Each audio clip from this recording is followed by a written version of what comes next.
May the infinite Lord of life, of love, and of laughter bless you at this moment.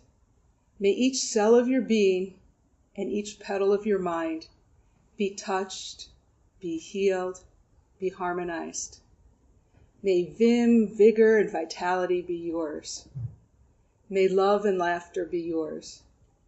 May you truly find that which you seek, and may you find that which you seek surely, swiftly, and most harmoniously. Om Shanti, Shanti, Shanti. Let's chant together Om Shanti, Shanti, Shanti. And the way that we're going to do it, we're going to chant a nice full Om. Then we're going to say Shanti, which means peace. Om is the symbol of the oneness of the universe. And into that universe, we're asking for Shanti, peace. Shanti, and then a little quieter, Shanti. And then the third Shanti is very quiet, Shanti Hi, with the little Hi at the end. No, Shanti Hi at the end. And let's do it that way. Okay, all together. Inhale.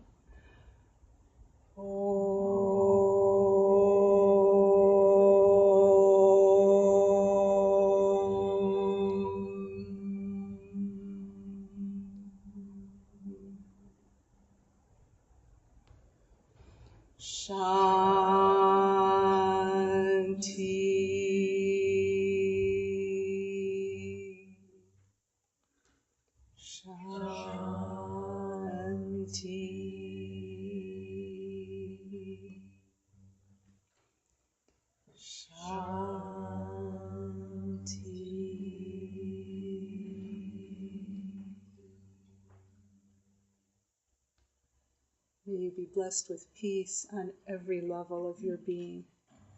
Welcome, welcome, welcome to the Temple of Kriya Yoga and the noon meditation. Today's meditation is called Creating Your Cosmic Connection. In this time that we have together, I'll be talking to you in part about the practice of Ishvar-Pranidhana, which is all about discovering and attuning to the divine. And then we'll also be doing some meditations to bring us closer to our Ishvara, our personal aspect of how we see the divine. Ishvar-Pranidhana is part of the 5 niyamas. So the niyamas are the 5 observances in the Eightfold Path of Yoga. And to give you some of that framework of how this fits in, just really briefly, I'll tell you what those 8 limbs of yoga are, and then we'll talk about the niyamas, and then we'll talk about Ishvar-Pranidhana.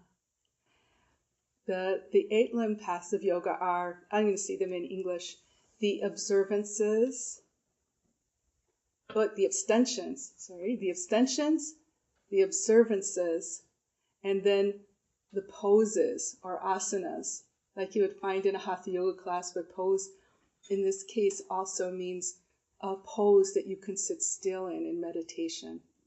So the poses, breath control or pranayama, sense withdrawal, bringing in from the senses. It's all sort of a patterning to bring you closer to the divine. You bring in your senses, you focus in concentration, you find yourself in meditation, and then the 8th limb is samadhi or enlightenment. And this is all a patterning that people learn in the yoga, on the path of yoga, to bring us closer to the divine.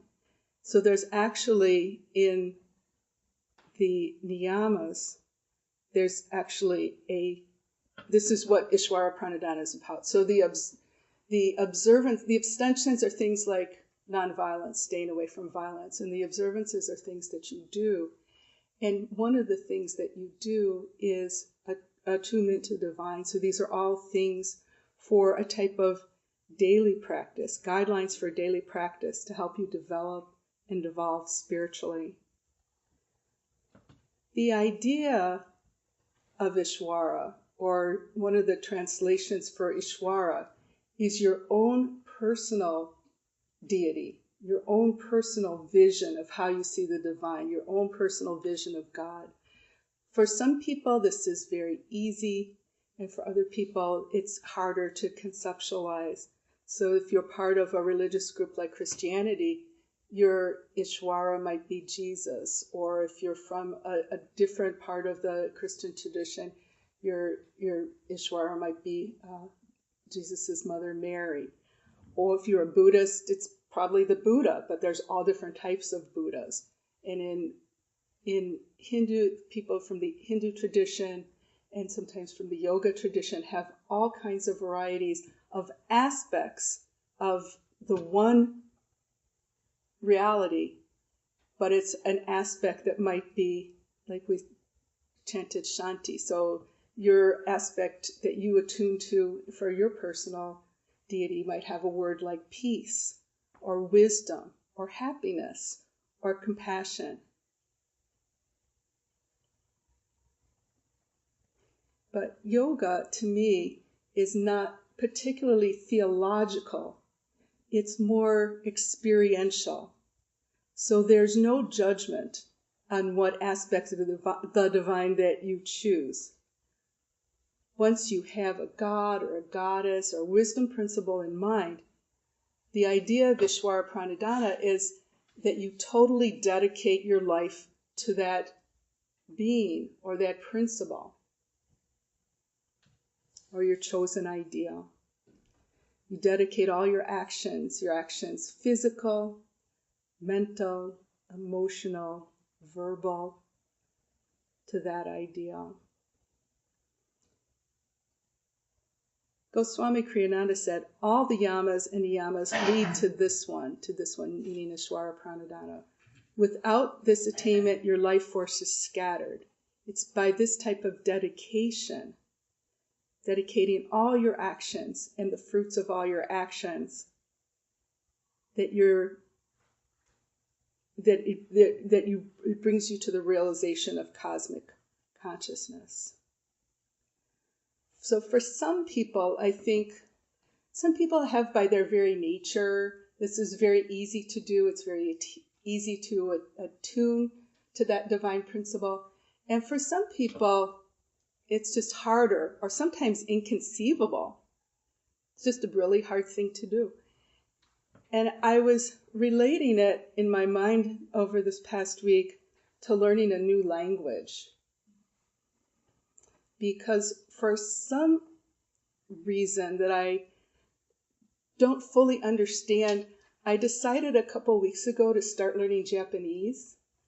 And it was more like I heard somebody speaking Japanese on TV, and I said, that sounds lovely. I wonder if my language app has a Japanese that I can learn on it. This is the miracle of modern life. There's so much wonderful learning out there for free that you can do. And so I looked at my app, and sure enough, it had Japanese. But I got to tell you this, it's really hard. It's really hard language because, for me, because number one, I'm an older learner, and I'm finding my mind isn't quite as absorptive as it was when I learned languages years ago. But to be perfectly honest, it has an entirely different alphabet. As a matter of fact, Japanese has 3 different alphabets. And so I'm doing this app. And the wonderful thing about apps today is they make it like a little game. So it's like a puzzle. You know, what's this sound? How does this sound relate to this particular alphabet letter or syllable or icon or something? And, you know, I'm getting some of them, not getting some of them. And eventually the lessons are getting harder, and I have to make a decision. Am I just going to quit? I'm not sure I get this. And then about 2 weeks in, something miraculous happened where I read a sentence and I could see the letters in the Japanese alphabet. I could hear the words in my mind, and I knew what they meant. It was like a satori, which is a Japanese word meaning like this sort of mental enlightenment thing, this instantaneous I went like, oh, I got it. And I think that in our yoga practice, we can break it down into these little pieces, these little lessons, so that when we practice them and start putting them together and start having experiences of upliftment, all of a sudden things click in and we go like, oh, I understand this now. I understand this. That's a lot like when we're chanting the mantra, as Swami Shastrananda pointed out. You chant and you chant and you chant, and then all of a sudden you're silent. And in that silence, you hear the mantra in your mind, but you also feel that upliftment of spirit that happens from chanting a mantra. So we'll go through some ideas and some techniques to help you think about this connection and this attunement. So I'd like to start with something simple like breathing. Breathing is very important, as you know. We can't really do without it, but this inspiration, this breathing in and the expiration of breathing out, this is something divine. This is life within you, life happening within you. You're breathing in life. And then you're breathing out life. It's like breathing, in yoga, of course, we call it pranayama, the breath, the sacred breath that we breathe in, and there's this whole a pattern of vivifying your body that happens when you breathe in. On a biological level, you'd say, oh, I'm breathing in oxygen, and the oxygen's going from my lungs, and then it's going into my bloodstream, and it's going to my heart, and it's going to my brain, and it vivifies everything. But on a mystical level, you say, you're breathing in God. You're breathing in life force. You're breathing in everything. And it vivifies you spiritually. So let's do, hang on a second. And water's life force too. So think about when you take a drink of water. That's a life force thing too.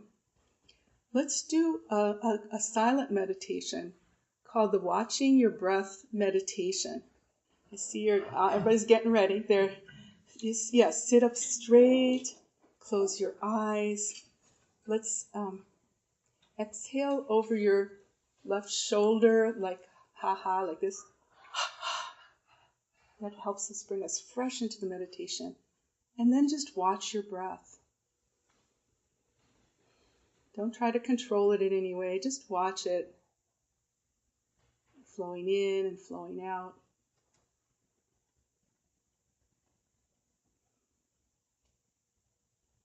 And when your mind wanders, just bring it back to watching the breath.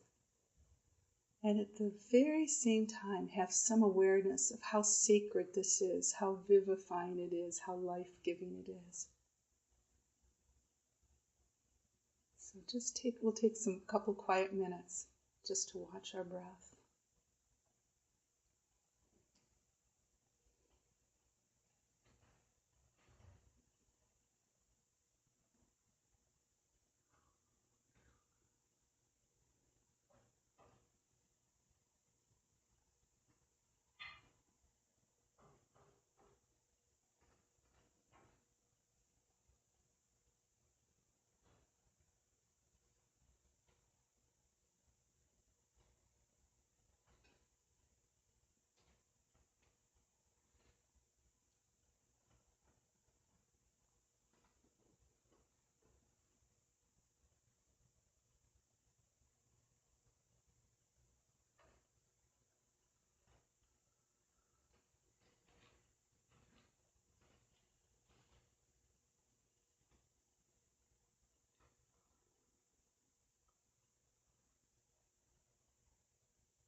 And gently come back from meditation. Still keep your awareness of how miraculous our breathing is. And this is our connection with the divine many, many times per minute.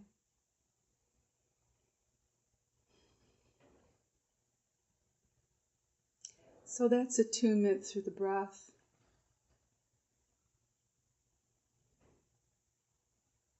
We've already done some chanting today, which is our attunement through sound. But I'd like us to do some more chanting. We're gonna chant Om for a little bit, and I'll tell you why I like Om. First of all, it's a great simple word, but as Swami Adinadananda was talking about earlier, my Swami name is Swami Adinadananda, and when Kriyananda gave me that Swami name, he explained to me that Adi, A-D-I, as we put it in English, it means primary. And Nada means cosmic sound. So Adi Nada, he told me, is the sound of Om. It's the primary cosmic sound of the universe. And so when we chant it, it's a seed sound. It's like a seed is something that can expand into and grow into everything. So it's the universe in a teeny tiny, or as we chanted, a long, nice, but one syllable sound. And the Ananda part of all of our names means bliss. So I'm supposed to be finding my bliss through this primary cosmic sound. And I love to chant Om. It's really, the reason I like it is because it's very much like an internal massage. And it massages your body because you feel a vibration, but it also massages your brain, and it makes it helps your brain to let go of everything except the divine, this one divine sound. So it's going to be easier for me. I'm going to come and sit down on the step over here because I don't want my voice to be like the loudest of all of us chanting Om. It'll be just a little more harmonious for me to come down here.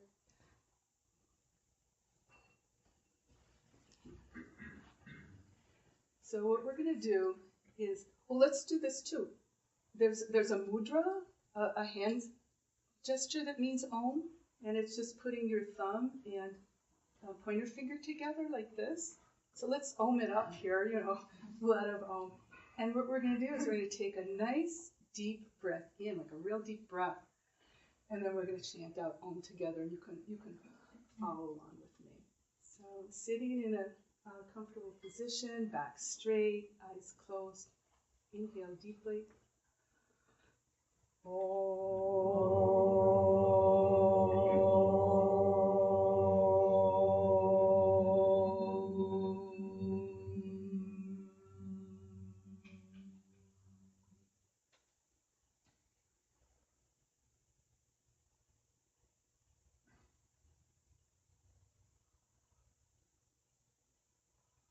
So after you chant Om, then you sit in the silence of the Om, just like we sit in the silence after we chant a mantra for a while. We'll do this a couple more times. So let's do it once again. Inhale deeply.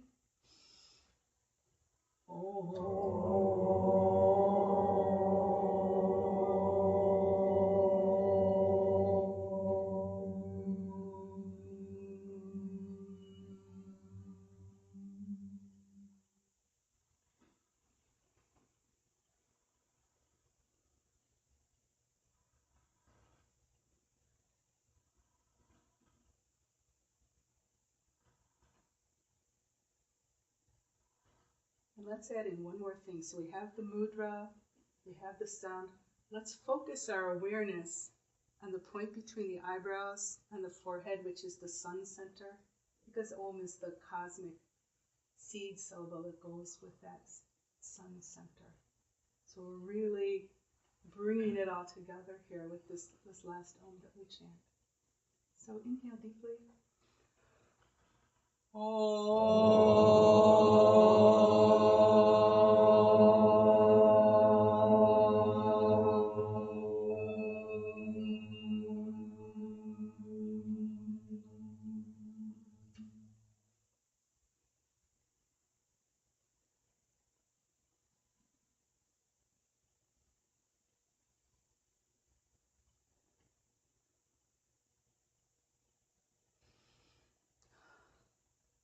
you so much for doing that with me. That's very lovely.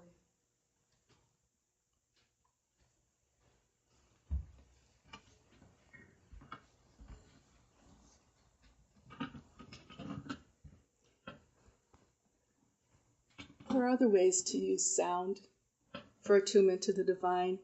There's some people that are very attuned to certain types of music, which uplifts them. It can be that. It can be the mantra, like the Rama mantra, for a specific attunement to a specific deity or principle. I really like that Rama mantra. It's so balancing.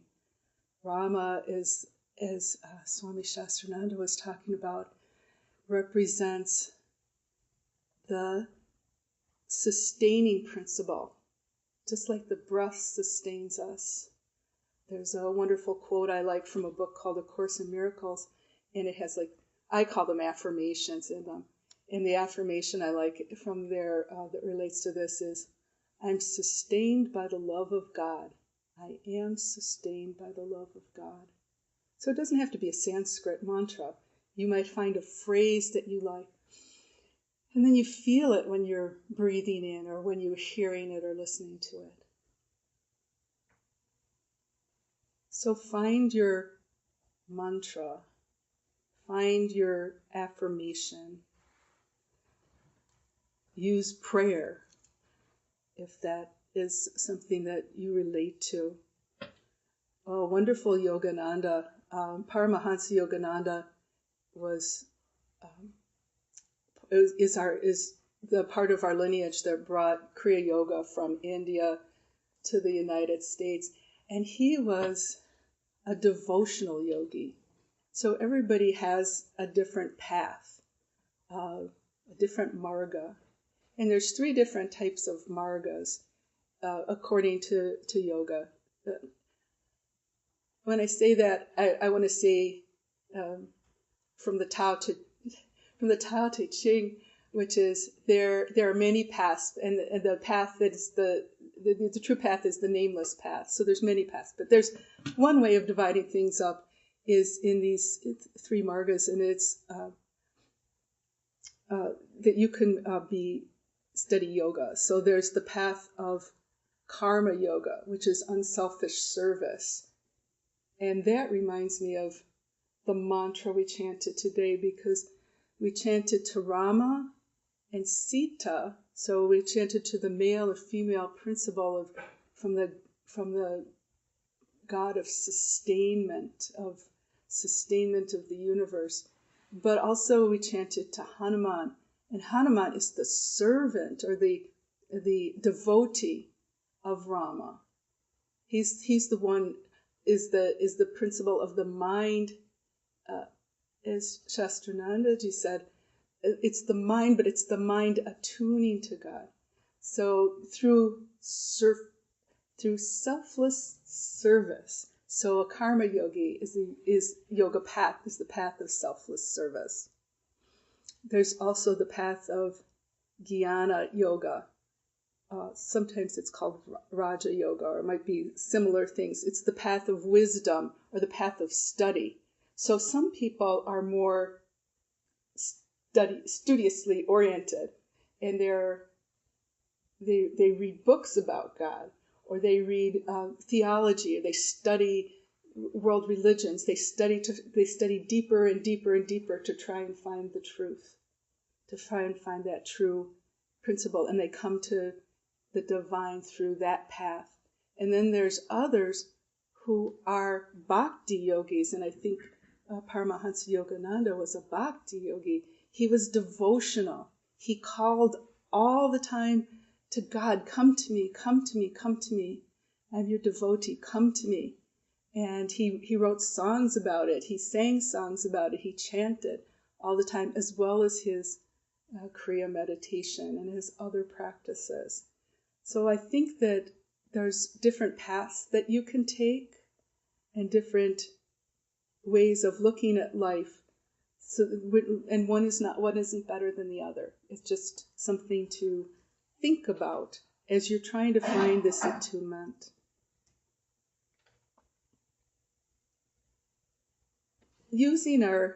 Going back to the idea of sound, you can also use sight, or vision, your sense of seeing, through and attune to Ishvara that way, through an image, a yantra, which is a spiritual diagram that you can meditate on, or a mandala.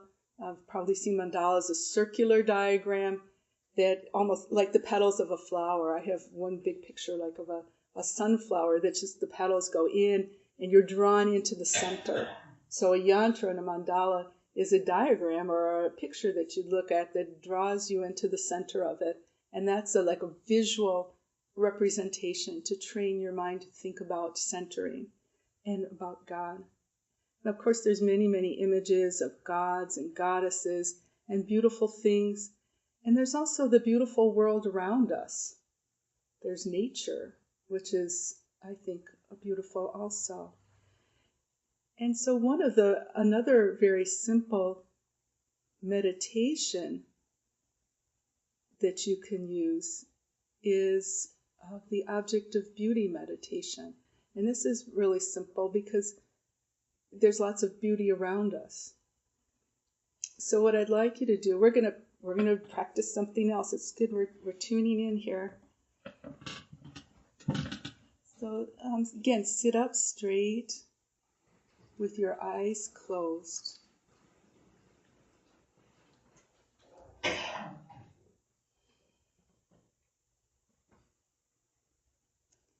And I want you to think of something that's beautiful to you. It can be an image from nature, a mountain, a flower, a tree.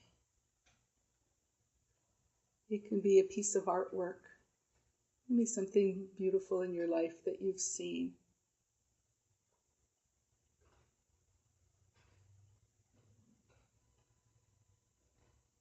And just hold that in your mind. So this becomes the focus of your meditation.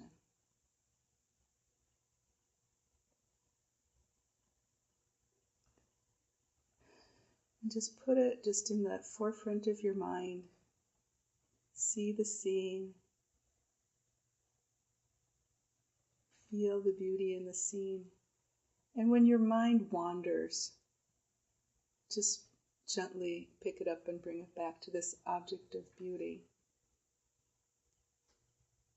And let's do this for a few minutes.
And staying in your meditation, see if you can gently pull yourself away from the object of beauty and just feel that sense of beauty within you. Just try that for a minute.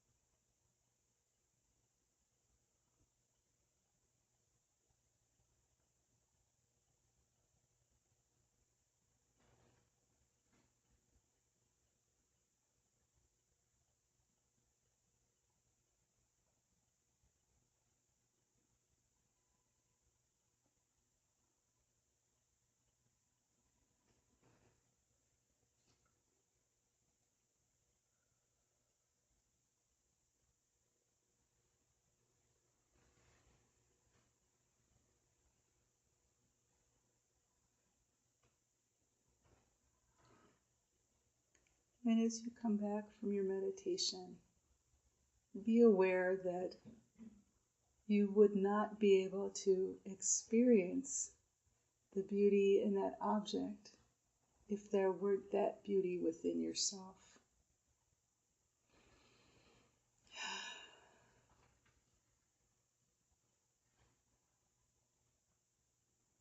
And there's beauty all around you.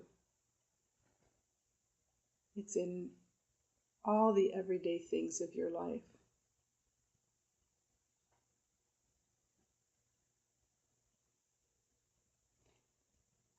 Start from where you're at.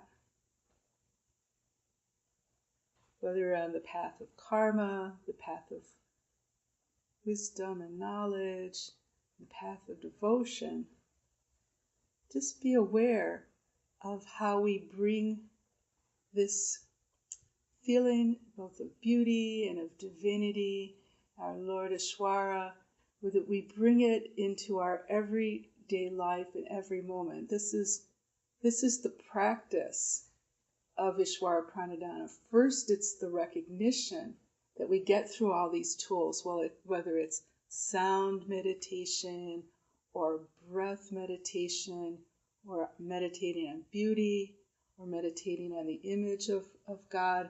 Whatever it is, first we become aware, and then we become devotional. We become a karma yogi. We become all those paths. We do unselfish service, meaning that everything that we do in life, we turn the rewards of it over to the divine. In other words, we do our best. I hope this isn't too complicated to explain, but we do our best in everything because that's our devotion to the divine. But whether we get rewarded for it or not we're not focused on that.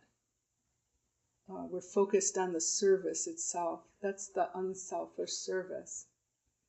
But I think and the path of wisdom is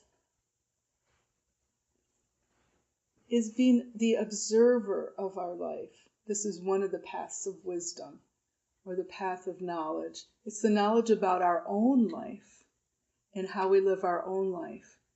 And as we observe our life and we go through the day, we may be confronted with problems. Maybe you don't have that life, but I find I have that life. And as we get confronted with things that move us off our center. So when we're meditating, we're in this lovely place, we're centering, we're feeling good and at peace. And then we go out into our regular everyday life and we get confronted by things, or we bump into things, or things bump into us, and we go off center. And that's the moment that you remember Ishvara, and you say, you turn it over. What am I supposed to do here? I know I'm not supposed to get frantic. I know I'm not supposed to get angry. Help me to get back to this place of peacefulness. and you put that image of your Ishvara back into your mind, into that part of your everyday life, because it's really easier to find peace in meditation room, or like they used to do in the olden days. Or maybe they probably still do. Yogis go off into a cave, and it's easier sometimes when nobody's bothering you to find that peace.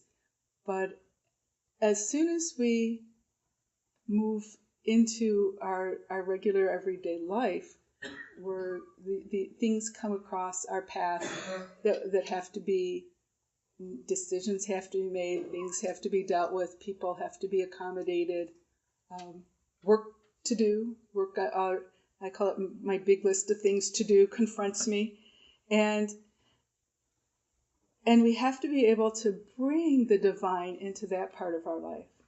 So some people do it by chanting a mantra and remembering to chant that mantra when you're in the difficult situation, just as you would when you're in your meditation room. And remember, there's people around you to support you too. And those,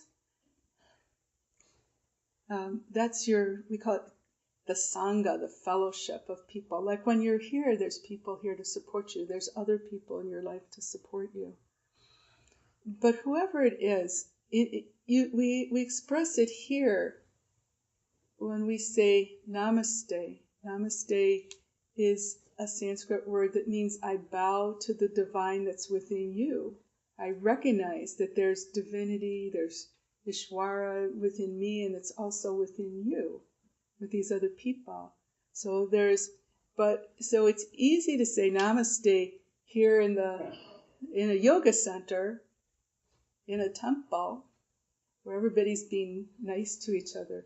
But it's really important to mentally say namaste to people as you meet them, even the people who are difficult to you, because difficult for you to deal with, because there's also the divine within them, and you want to recognize that. It's important to recognize that. Sometimes we say namaste, sometimes we say namaste ji. Ji is another honorific. I really honor this God, this goodness within you. And so by understanding life and using the symbols of our everyday life, we allow ourselves to be taught by life. So the divine isn't just a Sunday thing, say. The divine isn't just a meditation in the morning thing. A divine, you want to recognize it and be devoted to it and attune to the principle of it throughout your day and throughout your life. May the infinite Lord of life, of love and laughter bless you at this moment. May each cell of your being and each petal of your mind be touched, be healed, and be harmonized. May vim, vigor, and vitality be yours. May love and laughter be yours. May you truly find that which you seek, and may you find that which you seek surely, swiftly, and most harmoniously.